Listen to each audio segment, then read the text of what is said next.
Coat পড়তে হলে চোট সহ্য করতে হবে। হ্যাঁ, ঠিকই শুনেছ, কোট পড়তে হলে চোট সহ্য করতে হবে।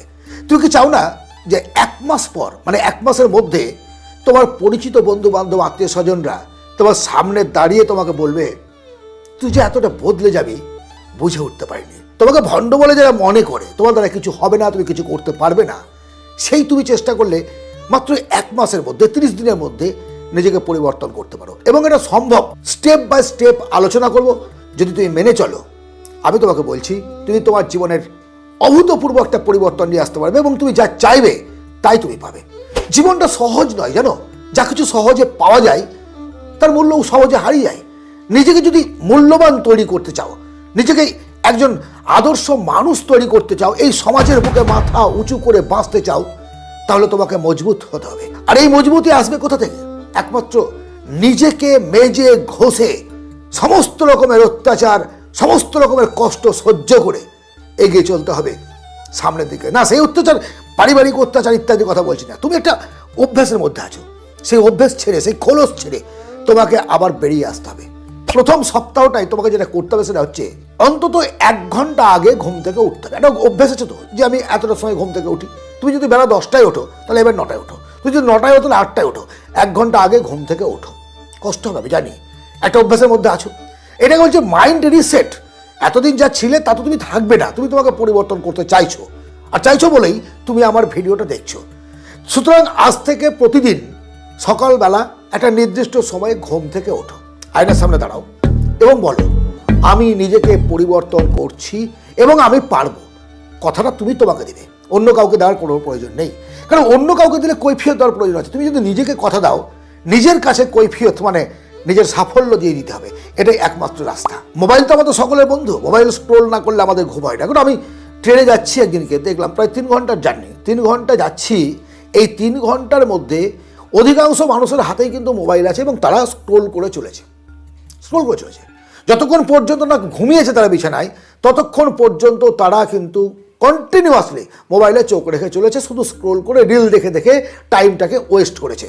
আজ থেকে এই জায়গা থেকে তোমাকে বেরিয়ে আসতে হবে। পারবে না? 50% কমাও, 50% কমাও। অন্তত 20 থেকে 30 মিনিট নিজেকে সময় দাও, একা একটা ফাঁকা জায়গায় বসে ভাবো তোমার মধ্যে কি কি দুর্বলতা আছে, কোন কোন পয়েন্টগুলোকে তোমাকে ঠিক করতে হবে। এতে তোমার ভয় যেমন তোমার চোখের সামনে ভেসে উঠলো, তখন তাকে কীভাবে জয় করবে তার একটা চিন্তা তোমার মস্তিষ্ক অটোমেটিক্যালি তৈরি করবে। ফলে তুমি কিন্তু ভয়কে জয় করতে পারবে। দ্বিতীয় সপ্তাহ, বেশি কিছু পরিবর্তনের প্রয়োজন নেই। নির্দিষ্ট সময়ে ঘুমোতে যাও এবং নির্দিষ্ট সময়ে ঘুম থেকে ওঠো, এটা রুটিন। সকালবেলা ঠিক করে নাও যে সারাদিন আমি কি কি করব। প্রত্যেকটা দিনের রুটিন, মানে ডেলি রুটিন তৈরি না করে কোনো কাজ করবে না। কী হয়, অগোছলভাবে যদি আমরা চলতে থাকি তাহলে একটা জীবন আমরা সম্পূর্ণরূপে উপলব্ধি করতে পারি না। যা সারাদিন আমি কী করলাম, সারাদিন কী করলাম না, এটা তুমি বুঝে উঠতে পারবে না। তুমি যদি সত্যি নিজেকে পরিবর্তন করতে চাও তাহলে সকালবেলা উঠে রুটিন তৈরি করো এবং সেই কাজগুলোকে সন্ধেবেলায় রিভিশন দাও। কোন কোন কাজ কমপ্লিট করেছো, কোনটা করতে পারোনি, কেন করতে পারোনি, সেই কারণগুলোকেও পাশে লিখো পরবর্তী দিনে, তাহলে তোমার কিন্তু সুবিধা হবে। অন্তত 1/2 ঘন্টা শরীরচর্চা করো, ঘরের মধ্যে হোক বাইরেও হোক, হাঁটাহাঁটি করো। 1/2 ঘন্টা নিজের শরীরের প্রতি যত্ন নাও। শরীরকে জয় করবে ভাই। শরীর ভালো নেই তো মন ভালো নেই।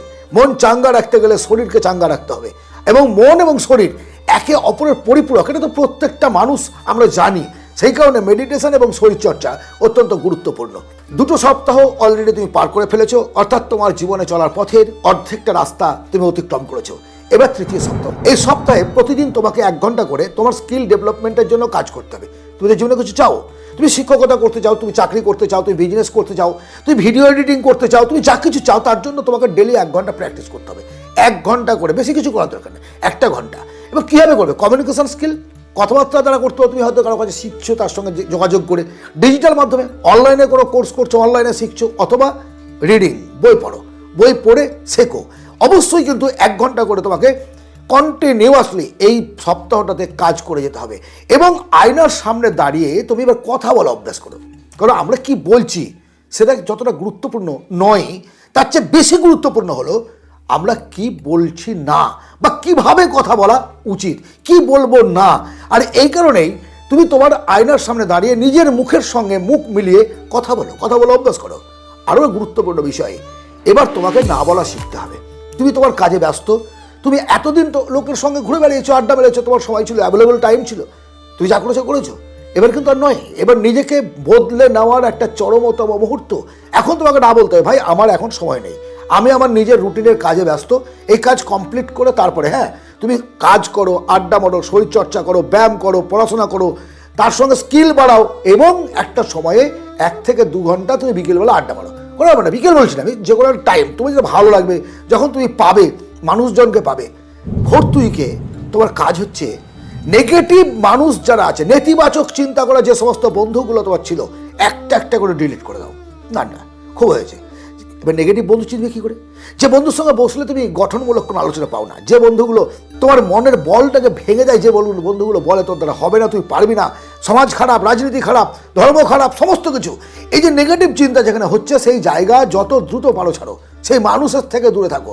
এরা এক একটা ক্যাকটাস, এরা একটা জার্ম, জীবাণু, তোমার জীবনকে একদম ধ্বংস করে দেওয়ার জন্য এই সমস্ত মানুষগুলো যথেষ্ট ভাই, ঘুণ পোকার মতো তোমাকে তিলে তিলে তিলে তিলে তিলে তিলে মেরে ফেলবে। যদি নিজের জীবনের উন্নতি চাও তাহলে এই 4র্থ সপ্তাহের কথাটাকে মনে রাখো যে সমস্ত মানুষগুলোকে, নেগেটিভ মাইন্ডের বন্ধুগুলোকে একেবারে একেবারে ভয় পাওয়ার কোনো কারণ নেই। এতদিন তুমি তো অনেক কাজ করলে, অনেকভাবে নিজেকে মজবুত করেছো, এবার তুমি কাজে হাত দাও, ভয়ে কাজে হাত দাও না এতদিন, যে পারবো না, বেশ ভালো, পারবো না, কিন্তু চেষ্টা ছাড়বো না, চেষ্টা চালিয়ে যাও, কাজগুলো নতুনভাবে করতে থাকো এবং দেখবো ভুলের মধ্য দিয়েই কিন্তু ঠিক হতে থাকবে। কিন্তু তুমি যদি প্র্যাকটিস বন্ধ করে দাও, ভয়ে হাত না দাও, আগের তুমি আবার পেয়ে যাবে। আমি বলেছি কোট পড়তে গেলে চোট সহ্য করতে হবে, সেই জায়গাটা যদি তুমি না তৈরি করতে পারো এগিয়ে যেতে পারবে না। এখন তুমি আমাকে বলো, তোমার এই যে 4টে সপ্তাহ অতিক্রম করার পর 5ম সপ্তাহ, মানে যখন তুমি বাড়ি থেকে বেরিয়ে আসছো, অন্যের চোখে পড়বে কিনা তোমার পরিবর্তন? তুমি আড্ডা মেরেছো, গল্প করেছো, গসিপ করেছো, ঘুরে বেড়িয়েছো, আর এখন তুমি নিজের কাজ নিয়ে ব্যস্ত, অটোমেটিক লোক তোমাকে বলবে কী করে বদলে গেলে ভাই, এত তাড়াতাড়ি এত নিজেকে পরিবর্তন করে নিলি। তাড়াতাড়ি কি ভাই, 30 দিন, জীবনে 30টা দিন স্যাক্রিফাইস করতে পারবে না? আমি জানি তুমি পারবে, আর পারবে বলে তুমি শেষ পর্যন্ত আমার সঙ্গে আছো। আমি চাই তোমরা তোমাদের মেরুদণ্ড সোজা করে নিজের জীবনটাকে তৈরি করে নাও। আমরা আমাদের প্রজন্মরা কী করেছি সেদিকে তাকিয়ে থেকে তোমার কোনো লাভ নেই। তোমার জীবন তোমার, কারণ তোমার পরবর্তী প্রজন্মকে তোমাকে রাস্তা দেখাতে হবে। তুমি যেভাবে চলবে তারাও সেইভাবে চলবে।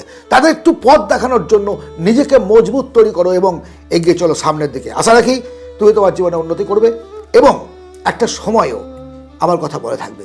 ভালো থেকো, আনন্দে থেকো। ভালো লাগলে অবশ্যই একটা লাইক, সাবস্ক্রাইব এবং শেয়ার করো। ধন্যবাদ।